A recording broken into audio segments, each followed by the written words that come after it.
भगवान की मर्जी। एक आदमी मंदिर में सेवक था। उसका काम मंदिर की साफ सफाई करना था। भक्तों और श्रद्धालुओं द्वारा दिए गए दान में से थोड़ा बहुत उसे मंदिर के पुजारी द्वारा दे दिया जाता था। इसी से उसकी गुजर बसर चल रही थी। वह अपनी जिंदगी से बहुत परेशान और दुखी था। मंदिर में काम करते करते वह दिन भर अपनी जिंदगी को लेकर शिकायतें करता रहता। एक दिन शिकायत करते हुए वह भगवान से बोला, भगवान जी, आपकी ज़िंदगी कितनी आसान है। आपको यह बस एक जगह आराम से खड़े रहना होता है। मेरी ज़िंदगी को देखो, कितनी कठिन ज़िंदगी जी रहा हूँ। मैं दिन भर कड़ी मेहनत करता हूँ, तब कहीं 2 समय की रोटी नसीब हो पाती है। काश मेरी ज़िंदगी भी आपकी तरह होती। उसकी बात सुनकर भगवान बोले, तुम जैसा सोच रहे हो वैसा नहीं है। मेरी जगह रहना बिल्कुल आसान नहीं है। मुझे बहुत सारी चीज़ें देखनी पड़ती हैं, बहुत सी व्यवस्थाएं करनी पड़ती हैं। ये हर किसी के बस की बात नहीं है। भगवान जी, कैसी बात कर रहे हैं आप? आपका काम आसान ही तो है। आपकी तरह तो मैं भी दिन भर खड़े रह सकता हूँ। इसमें कौन सी बड़ी बात है? मंदिर का सेवक बोला। तुम नहीं कर पाओगे। इस काम में बहुत धैर्य की आवश्यकता पड़ती है। भगवान बोले, मैं ज़रूर कर पाऊँगा। आप मुझे एक दिन अपनी ज़िंदगी जीने दीजिए। आप जैसा बताएंगे मैं वैसा ही करूँगा।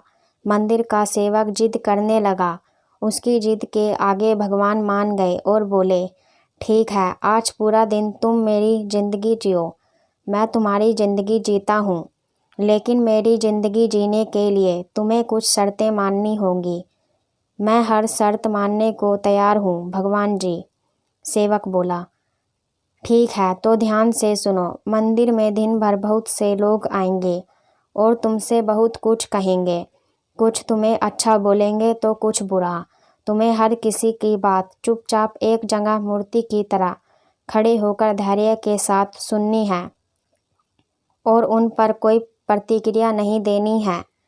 सेवक मान गया। भगवान और उसने अपनी ज़िंदगी एक दिन के लिए आपस में बदल ली। सेवक भगवान की जगह मूर्ति बनकर खड़ा हो गया। भगवान मंदिर की साफ सफाई का काम निपटाकर वहां से चले गए। कुछ समय बीतने के बाद मंदिर में एक धनी व्यापारी आया। भगवान से प्रार्थना करते हुए वह बोला, भगवान जी, मैं एक नई फैक्ट्री डाल रहा हूँ। मुझे आशीर्वाद दीजिए कि मेरी फैक्ट्री अच्छी तरह चले और मैं इससे अच्छा मुनाफा कमाऊँ। प्रार्थना करने के बाद वह प्रणाम करने के लिए नीचे झुका तो उसका बटुआ गिर गया। जब वह वहां से जाने लगा तो भगवान की जगह खड़े मंदिर के सेवक का मन हुआ कि उसे बता दे कि उसका बटुआ गिर गया है, लेकिन शर्त अनुसार उसे चुप रहना था। इसीलिए वह कुछ नहीं बोला और खामोश खड़ा रहा। पुलिस नाविक को पकड़कर ले जाने लगी। भगवान बने आदमी को अपने सामने होता हुआ ये अन्याय सहन नहीं हुआ। शर्त अनुसार उसे चुप रहना था, लेकिन उसे लगा कि बहुत गलत हो चुका है। यदि अब मैं चुप रहा तो एक बेकसूर आदमी को व्यर्थ में ही सजा भुगतनी पड़ेगी। उसने अपनी चुप्पी तोड़ते हुए कहा, आप गलत व्यक्ति को पकड़कर ले जा रहे हैं।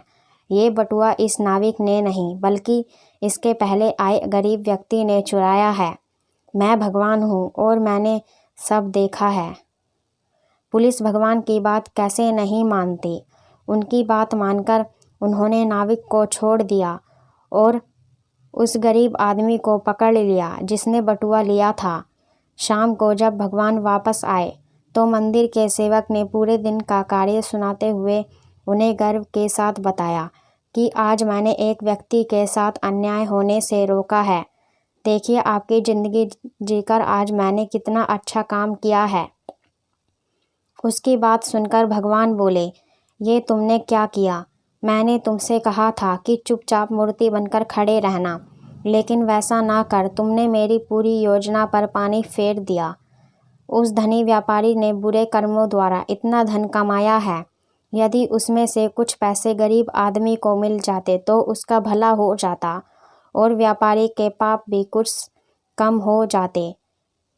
जिस नाविक को तुमने समुद्री यात्रा पर भेज दिया है, अब वह जीवित वापस नहीं आ पाएगा।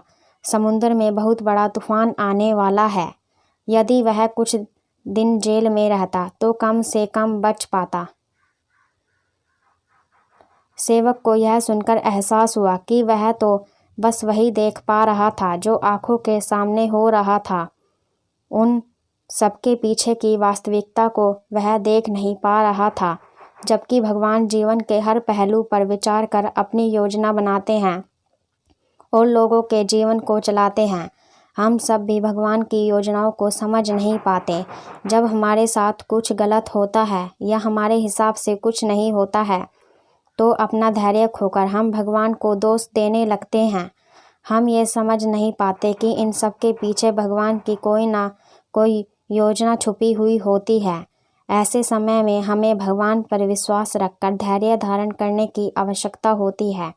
इसलिए चिंता ना करें। यदि आपकी मर्जी से कुछ नहीं हो रहा है तो इसका अर्थ है कि वह भगवान की मर्जी से हो रहा है, और भले देर से ही सही भगवान की मर्जी से सब अच्छा ही होता है।